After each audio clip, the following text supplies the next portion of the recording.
first eyewitness descriptions of the moment Alec Baldwin pulled a prop gun from his holster come from a New Mexico sheriff's report. The film's director, Joel Souza, told investigators Baldwin was preparing for a scene by practicing drawing his weapon. Baldwin was pointing the revolver towards the camera lens when the director says he heard what sounded like a whip and then a loud pop. A projectile fired, striking and killing cinematographer Helena Hutchins, then piercing Souza in the shoulder. They were both standing behind that camera. Another crew member who also witnessed the shooting told investigators Baldwin had been very careful handling firearms on set.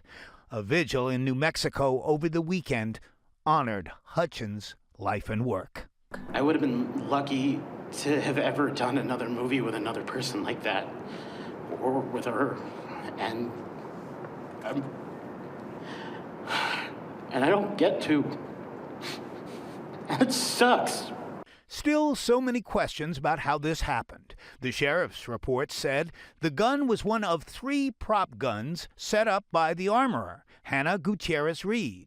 And Assistant Director Dave Halls grabbed the Colt revolver off a cart, handing it to Baldwin, yelling, "Cold gun," indicating the prop gun did not have any live rounds. The AD telling investigators he did not know the gun contained live rounds.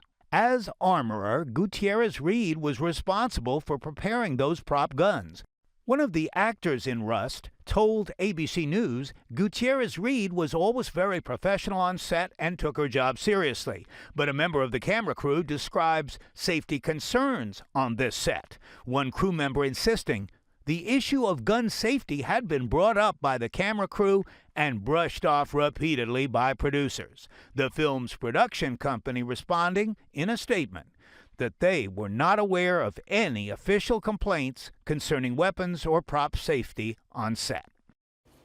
ABC reached out to the armorer and the assistant director for comment, but we haven't heard back. A pressing question that remains is how did live ammunition end up on that set and in the gun that killed Helena Hutchins? Now, there's a petition going around, Sandra, around Hollywood, 25,000 signatures asking for a complete ban on live ammunition movie sets in the future. As friends mourn the passing of director of photography Helena Hutchins. I didn't even think of something like this. I mean, it wouldn't have even been something I could ever have imagined, honestly. Her death while working on the film Rust is sparking questions about on-set gun safety. It seems like no safety protocols were followed. According to newly released affidavits, actor Alec Baldwin was handed the weapon from a cart by Assistant Director Dave Halls, who did not know there were live rounds in the gun. An AD should never be touching a gun. They can ask for a safety inspection, they can ask questions, but they should never, no crew member other than the armorer or the talent should be touching a weapon ever. 2 people who worked closely with Halls say he was the subject of safety and behavior complaints during 2 different 2019 productions, and a production company from a previous movie says he was fired after a gun incident. He said it was a cold weapon. How did he know? Did he check it? No. The armorer should never have left her guns unattended. Halls has not responded to requests for comment. I'm John Lawrence reporting. A Western drama, the story of the aftermath of an accidental shooting, now all too real. We need help immediately. Actor Alec Baldwin fired what he thought was an unloaded gun. Instead, cinematographer Helena Hutchins was killed as she was setting up the camera shot, and Joel Souza, the film's director, was wounded. The investigation is focused on ballistics now. What kind of rounds were used, and who loaded the gun? Court documents show there was ammunition on the set, in boxes, loose on a tray, and in a fanny pack, along with several spent casings and 3 revolvers. Whether they were live blanks or dummy rounds isn't clear. But District Attorney Mary Carmack Altweiss says, quote, "There were an enormous amount of bullets on this set, and we need to find out what kinds they were." Her office says criminal charges aren't being ruled out. One seasoned Hollywood prop master says he didn't want to work on the movie because he was asked to take on 2 jobs, one as an armorer and another as an assistant prop master. That premise is flawed. It's just an awful lot of landscape for even a seasoned professional to cover. If you're loading a gun, you're right up next to the camera. If you're an assistant key prop master, then you're in the background. Another longtime prop master questions the gun's chain of custody. It only goes between the armorer and the actor, and it's a very regulated process. Or at least industry experts say it should have been. I'm Britt Conway reporting. And we begin with new information on the movie set shooting in New Mexico. Investigators held a news conference this afternoon to update the public, and they say they have not decided yet if criminal charges will be filed in the case. The Santa Fe sheriff says investigators believe the gun that killed the cinematographer contained a real bullet. Doctors removed the round from the body of the survivor, the director who survived.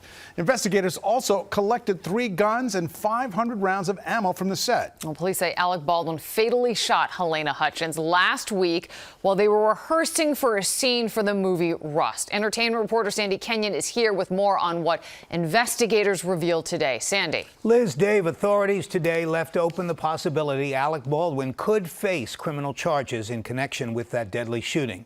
Asked specifically about Baldwin, the district attorney in Santa Fe County, New Mexico, said no one has been ruled out. But DA Mary Carmack Altwies predicts weeks, if not months, of follow-up investigation are going to be needed to determine if charges will in fact be filed. All options are on the table at this point. On the set of the movie Rust, detectives recovered a total of 500 rounds of ammunition. That is a mix of blanks, dummy rounds, and what we are suspecting, live rounds. Authorities in New Mexico are trying to determine how the firearm Baldwin was holding discharged, killing cinematographer Helena Hutchins and injuring the movie's director. Well, I think the facts are clear. A weapon was handed to Mr. Baldwin. The weapon is functional and fired a live round, killing Ms. Hutchins and injuring Mr. Souza. Authorities say the investigation is focusing on ballistics evidence that will now go to the FBI's crime lab for analysis. We know there was one live round as far as we're concerned on set. We're going to determine whether we suspect that there were other live rounds, but that's up to the testing.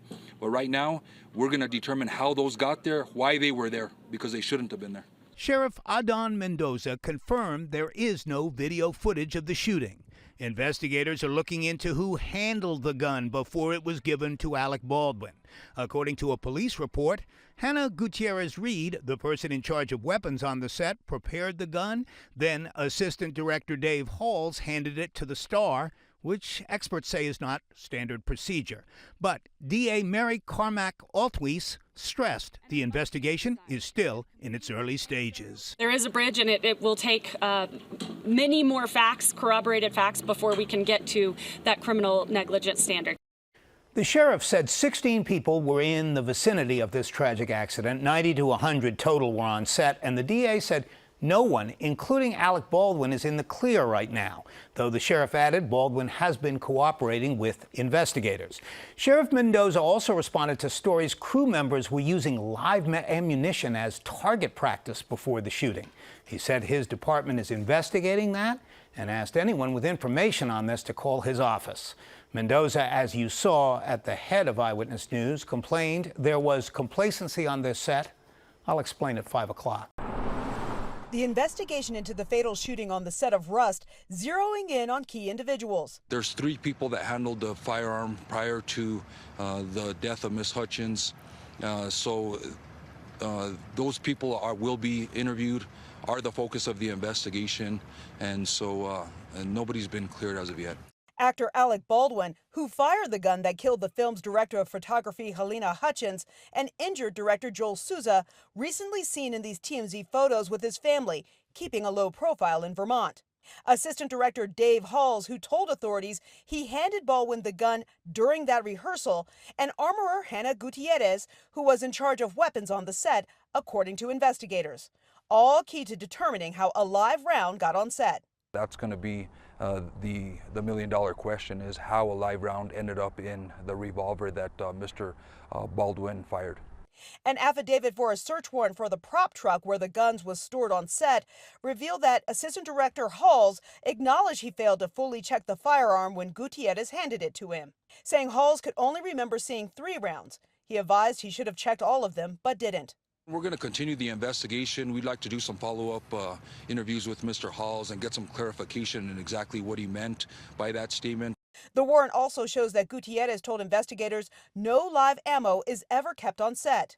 That was a live round that struck and killed Miss Hutchins, so that is not an accurate statement as far as I'm concerned. CNN has reached out to Halls and Gutierrez for comment, but has not gotten a response. I think there was some complacency on this set. The actions of Halls and Gutierrez are key to investigators determining how and why live rounds were present and whether anyone will ultimately face criminal charges. Can we get to that bar of somehow proving that reckless standard, that willful disregard? And it's just simply far too early to say.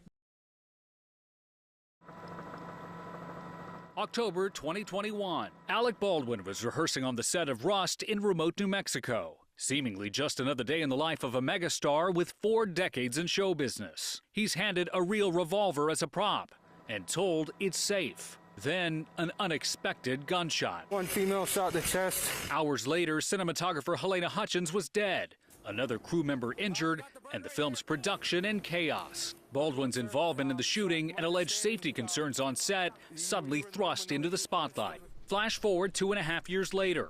We find the defendant, Hannah Gutierrez, guilty. The movie's armorer is sentenced to prison for involuntary manslaughter, and Baldwin, who's an executive producer on the film, is facing the same charge. He's pleaded not guilty, and in a 2022 interview with CNN, denied any criminal liability. I never took a gun and pointed at somebody and clicked the thing. He blames armorer Hannah Gutierrez Reed and assistant director David Halls for the live round that was loaded into the gun, while his attorneys argue the shooting was an accident and Baldwin is not criminally liable. Just because it's an accident doesn't mean that it's not criminal. The convoluted path to trial has itself all the makings of a Hollywood drama. Months after being charged in 2023, Baldwin's case was suddenly dropped by New Mexico special prosecutors, citing, quote, new facts. But the actor was indicted in January with involuntary manslaughter, this time by a grand jury. His attorneys tried and failed at multiple attempts to get the case dismissed, at one point alleging improper destruction of evidence, arguing the gun was virtually destroyed by FBI testing. I'd love to do this one again. I'll do it again. Let's do it again. The pretrial hearings thus far marked by frequent clashes between attorneys from each side. If a prosecutor is listening to testimony that a prosecutor knows is false, a prosecutor has an obligation to correct it. So this testimony that he's giving... Stop, both of you. Prosecutors also intend to highlight what they say is Baldwin's negligence while overseeing a set allegedly plagued by dangerous conduct. He didn't do any of the things that he was supposed to do to make sure that he was safe or that anyone around him was safe. And then he pointed the gun at Halyna Hutchins and he pulled the trigger. Beyond Baldwin's approaching legal fate, the future of Rust is in limbo. There is no distribution partner, there is no release date. And beyond this one movie, a larger question remains. Will the deadly accident on the set of Rust lead to new laws regulating safety practices across the film industry? There's a ton of production in other states like Georgia, with Atlanta, also New Mexico, and of course New York. So it remains to be seen just the reach of this terrible tragedy and if these laws will go into effect nationwide. Are you worried this will all end in jail time? How are you feeling this morning? This has been a prosecution that has been marked by fits and starts with turnovers in prosecutors. At one point, charges against actor Alec Baldwin were dropped and then brought back. That has all culminated here in this moment where we're expecting jury selection to start here momentarily. Of course, all along, Alec Baldwin has said that he is not guilty, that he was not responsible for the live round of ammunition that made its way into a gun on a movie set, killing the film's cinematographer. Prosecutors have said that under U.S. law, even an accident can still be a crime. Are you going to be a free man in 2 weeks, Mr. Baldwin? Leave the British. When someone plays make-believe with a real gun in a real-life workplace, and while playing make-believe with that gun violates the cardinal rules of firearm safety, people's lives are endangered, and someone could be killed. Ladies and gentlemen, that's what this case is about. It's simple, it's straightforward. The evidence will show that someone who played make-believe with a real gun and violated the cardinal rules of firearm safety is the defendant, Alexander Baldwin. The actor's job is to act, to rehearse, to choreograph his moves, to memorize his lines. He's Harlan Rust. He's an outlaw running for his life, who in the incident in question, he's pulling a six-shooter to try to defend himself. That's why the gun has to be safe before it gets into the actor's hands. His mind is somewhere else, in the being of another, a century away, an outlaw. He must be able to take that weapon and use it as the person he's acting would. To wave it, to point it, to pull the trigger like actors do, in ways that would be lethal in the real world, but are not lethal on a movie set. Welcome back to CBS 2 News at 5. Here's a live look at the courtroom in New Mexico right now, where Alec Baldwin is currently on trial for the movie set shooting that took place. And they just took a break and are expected back anytime soon. That's why you see the state seal there. Opening statements started this morning, and so far 2 witnesses have been called. Attorneys presented dueling narratives today. Cinematographer Halyna Hutchins was killed when a prop gun Baldwin was using to rehearse a scene actually fired. CBS 2's Jessica Moore here now with what happened in court today. Jessica. Well, Maurice and Christine, the 66-year-old actor is charged with involuntary manslaughter. Prosecutors say Baldwin's failure to do a safety check on the gun led to Hutchins' death. Baldwin's defense says that's not his job and blames the person who allowed live ammunition on set in the first place. Actor Alec Baldwin reviews notes with his attorney inside a New Mexico courtroom 3 years after tragedy struck on the set of his movie Rust. The evidence will show that someone who played make-believe with a real gun and violated the cardinal rules of firearm safety is the defendant, Alexander Baldwin. In October 2021, during film rehearsals, a prop gun Baldwin was holding went off. The bullet killed Hutchins and wounded director Joel Souza. Baldwin says he pulled back the Colt 45's hammer but did not pull the trigger. He also said he was told the gun was not hot, meaning it was not loaded with live ammunition. Prosecutors argue Baldwin's negligence cost Hutchins her life. He pointed the gun at another human being, cocked the hammer, and pulled that trigger in reckless disregard for Miss Hutchins' safety. But Baldwin's defense painted a different picture. The evidence will show that on a movie set, safety has to occur before the gun is placed in the actor's hands. This was an unspeakable tragedy, but Alec Baldwin committed no crime. Defense attorney Alex Spiro says Baldwin did nothing wrong and blames armorer Hannah Gutierrez-Reed and assistant director Dave Halls, who were responsible for ensuring the gun was safe before handing it to Baldwin. The prop gun was placed in Mr. Baldwin's hands and cold gun was announced, meaning it had been checked and double-checked by those responsible to ensure the gun was safe. It was just a prop. They all thought it was just a prop and could do no harm.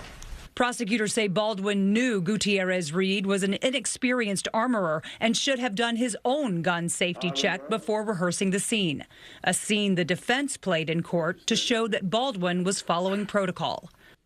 Baldwin has pleaded not guilty. If convicted, he faces up to 18 months in prison. The film's armorer, Hannah Gutierrez-Reed, was already convicted of involuntary manslaughter in this case. She's currently serving an 18-month prison sentence. Maurice, Christine. Thank you, Jessica. A couple other notes here. Last year, Baldwin and the film production company settled a wrongful death lawsuit filed by the Hutchins family. The trial itself expected to last 8 days and include testimony from more than 50 witnesses. Cross-examinations begin today in the criminal case against actor Alec Baldwin. The question at hand, what was his responsibility with the guns on a movie set? ABC's Jacqueline Lee is in Santa Fe with more from inside the courtroom. Actor Alec Baldwin back in a Santa Fe courtroom today as prosecutors present their case. Baldwin is charged with involuntary manslaughter in the shooting death of 42-year-old cinematographer Halyna Hutchins during a 2021 rehearsal for the movie Rust. He has pleaded not guilty. State's witnesses have painted a chaotic atmosphere on set. Jurors seeing lapel camera video from 2 of the first responding officers. The crime scene tech testifying she discovered 6 total live rounds on set, including 1 spent casing. The state claiming Baldwin had a responsibility to check the safety of the gun. You will see him cock the hammer when he's not supposed to cock the hammer. You will see him put his finger on the trigger when his finger's not supposed to be on the trigger. But Baldwin's team says the armorer, Hannah Gutierrez, sole job was to check the safety of firearms on a movie set, not an actor. And First Assistant Director David Halls also double-checked the gun, handing it to Baldwin. Even if he intentionally pulled the trigger like the prosecutor just demonstrated, that doesn't make him guilty of homicide. He did not know or have any reason to know that gun was loaded with a live bullet. The prosecutors would argue that doesn't alleviate him of his legal responsibility to check the weapon for safety. Meaning, if we weren't on a movie set, right, no doubt the obligation would be on Alec Baldwin. And that comes back to the first thing we talked about. What is the obligation of an actor in this context? Baldwin appearing on the verge of tears at times in court Wednesday, his wife comforting him, his siblings behind him also emotional at times. Armorer Hannah Gutierrez is expected to be called as a witness tomorrow. Again, she is appealing her conviction. She will likely plead the 5th. Jacqueline Lee, ABC News, Santa Fe, New Mexico. Witnesses are taking the stand in the Alec Baldwin involuntary manslaughter trial in New Mexico. Prosecutors are trying to prove that Baldwin was acting negligently while holding a prop gun on the film set of the movie Rust. A live bullet was discharged from that gun, killing cinematographer Halyna Hutchins and wounding director Joel Souza.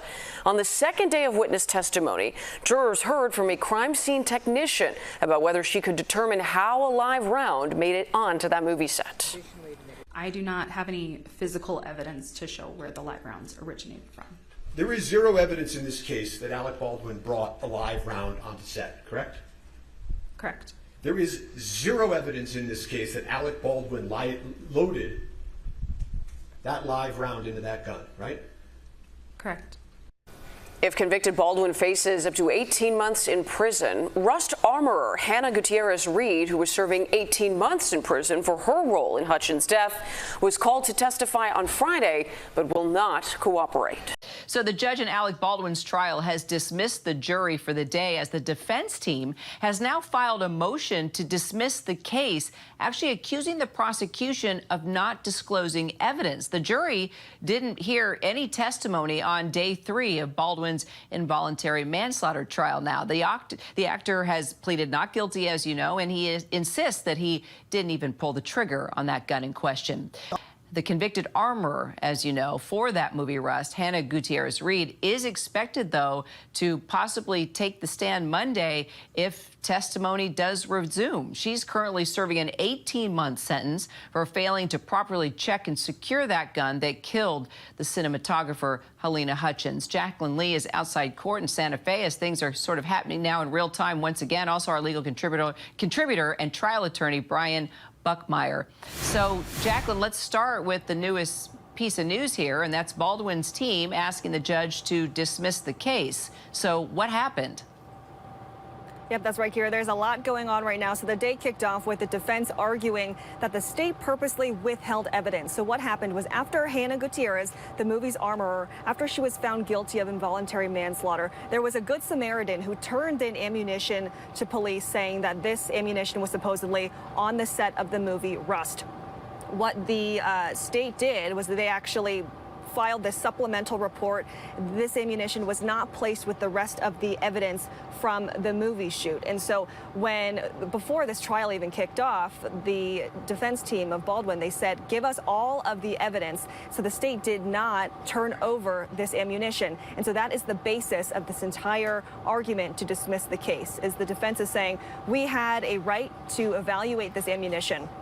Now, the state is saying this ammunition actually came from Gutierrez's father's friend. So there were ulterior motives. And then on top of that, the state is saying this ammunition did not even match the ammunition from the scene of the movie. So the state is saying we did not withhold anything. It was not relevant to the case.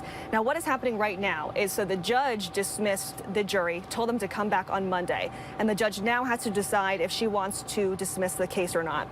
So both of the legal teams are currently in court. Baldwin walked out. We don't know why. The judge then said, do you guys need, a break? And then Baldwin's team says, well, no, in 5 minutes. And then Baldwin just walked back into court. So a lot of things are unfolding as we speak, Kira. Wow. So, Brian, what do you make of all of this, and also the defense making this motion to dismiss? What could happen here? Yeah, so I'm very passionate about this because I've been in the place of the defense during things like this. Now, you're going to hear two different words, Brady and Giglio. Brady is a case that talks about exculpatory evidence that can prove your innocence. It's probably not the situation here, but Giglio uses Brady and goes a little bit further and talks about the credibility of a witness. Now, while this evidence may not prove Alec Baldwin's innocence, it does go to the credibility of why would you keep this information separate and never turn it over to the defense? The defense does have a constitutional right to cross-examine, inquire, and test the evidence on behalf of their client. And so not turning it over, regardless of how important the prosecution does or doesn't think it is important. And the reason why I'll say it, I'll give you this example. I represented a single mother. She had a 6-year-old, and I never got information about a gun case where there was a gun in her purse, where 2 co-defendants were consoling their girlfriends saying, don't worry, I can't go to jail because the gun was put, not found, put in her purse. On the eve of trial, that was turned over to me, and I was screaming so hard at the prosecution, I almost got held in contempt of court. Because for over a year, I had to explain to a single mother that she may not see her child until that 6-year-old turns 9.5 or 21. Evidence must be turned over, regardless of what the prosecutor thinks about it, because the damage that it does to a client is massive. The sanction of dismissal is the only warranted remedy. The jury has been sworn, jeopardy has attached, and a mistrial would not be based upon manifest necessity. Further, the sanction of dismissal is warranted in this case. The state has repeatedly made representations to defense and to the court that they were compliant with all their discovery obligations. Despite their repeated representations, they have continued to fail to disclose critical evidence to the defendant. Brady and Harper are satisfied. Dismissal with prejudice is warranted. Court also has power, inherent power. Per State v. Lemire, where discovery violations inject needless delay into the proceedings, courts may impose meaningful sanctions to effectuate their inherent power and promote efficient judicial administration. The state's discovery violation has injected a needless, incurable delay into the instant jury trial. Dismissal with prejudice is warranted to ensure the integrity of the judicial system and the efficient administration of justice. Your motion to dismiss with prejudice is granted.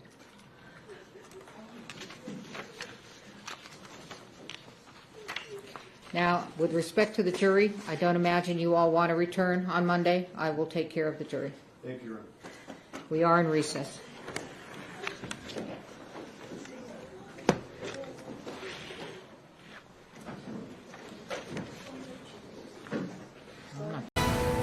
We do have some breaking news now. We have just learned that the case against Alec Baldwin has been dismissed. Let's just go right away to ABC News' Jacqueline Lee, who's live outside the courthouse there in Santa Fe, along with our ABC News legal contributor and trial attorney Brian Bruckmeyer. Jacqueline, tell us about this really stunning development at court there today.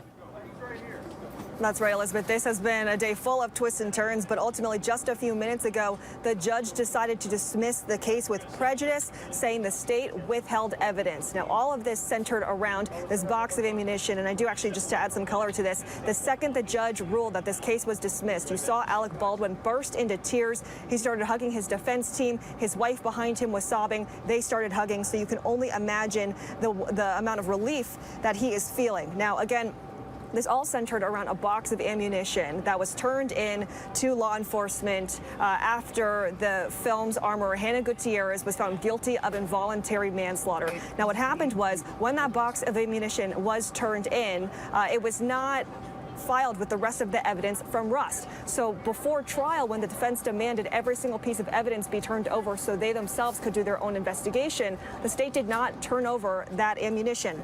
The state's argument was that this ammunition was not relevant to the case. They say it came from a man who was friends with Gutierrez's father, so he had ulterior motives. And also they say that the ammunition did not even match from the set of Rust. Now, after the judge dismissed the jury for the day, we heard from multiple witnesses. We heard from testimony from the prop firearm supplier, from the main investigator, and the special investigator herself. She called herself as a witness to the stand to try to make her case as to why she did not turn over that ammunition.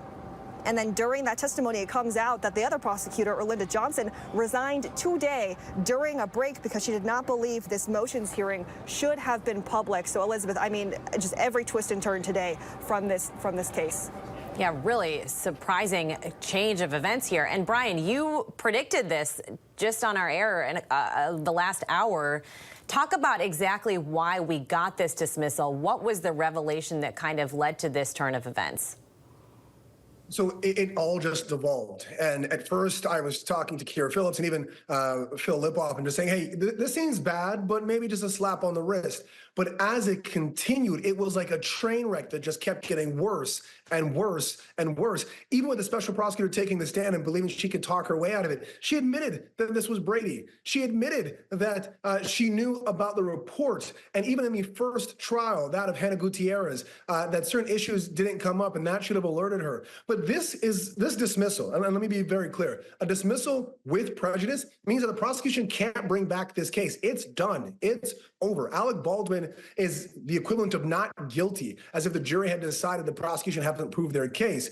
The violation of discovery and the violation of Alec Baldwin's constitutional rights were so bad. The prosecution fumbled the ball so bad that the judge thought that the only remedy was to throw out the case. Partially and mostly, I would say, actually, because the evidence as to the bullet, the investigation, and even when the judge looked at the picture, said, yeah, this doesn't look like any other live round, but this looks like some of the dummy rounds that were found on the set. And that, I think, was a major component, but also the fact that the prosecution just didn't turn this over. This is information that should be turned over. And I think that's why we led here, that's how we got here, sorry, to this dismissal. Wow, and we're looking on our screen there. There is video of Alec Baldwin emotional in court, as Jacqueline described, hearing this news, sobbing, breaking into tears, and then hugging his legal team as he hears that this case will be dismissed with prejudice. And as Brian, you point out, that means that it will not be tried again. So does this mean that Alec Baldwin is basically in the clear, that he cannot face additional charges, Brian? I wouldn't even say basically. He's in the clear. It's dismissal with prejudice is almost the same, if not exactly the same, as if a jury of his peers said not guilty. It's done. The prosecution can't do anything about this. If there's any current or future prosecutors, this is a great example of what not to do when handling a case. Turn over evidence. Whether or not you think it is relevant, turn it over, because that's not the standard in this country. And clearly the judge agreed. Wow. And Jacqueline, we had been deep into this trial at this point. Get us to how we got here today. How did this news of this evidence that was withheld come out? How was this revealed?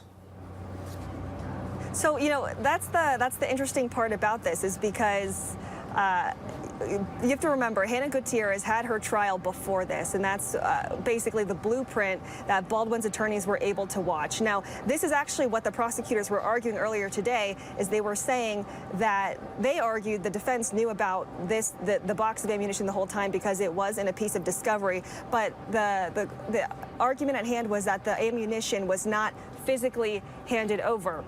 So, to be honest, that was actually some of the questions that were asked today. It was, well, did you hear it from Hannah Gutierrez's attorney? Like, how exactly did you know about this anyway? Which is why the state was trying to argue you had this piece of information since last year. This is not new. But I think regardless, you know, this really kind of points to the fact that you have to look at Baldwin's team. They were trying to poke as many holes as possible into this investigation. We saw this when they cross-examined the crime scene tech, Marissa Popple, and they pointed out things like, you didn't examine every single piece of ammunition on that set. Is it possible that live rounds, that there could have been more than 6 live rounds that you discovered? And she said yes. And so ultimately what the defense was trying to do was point the blame at the gun safety person, the armorer, Hannah Gutierrez. And if you'll notice, there's a lot of commotion behind me. At any moment, we are expecting Alec Baldwin and his team to come out. It is entirely possible there could be a press conference, but we're not sure just yet, Elizabeth.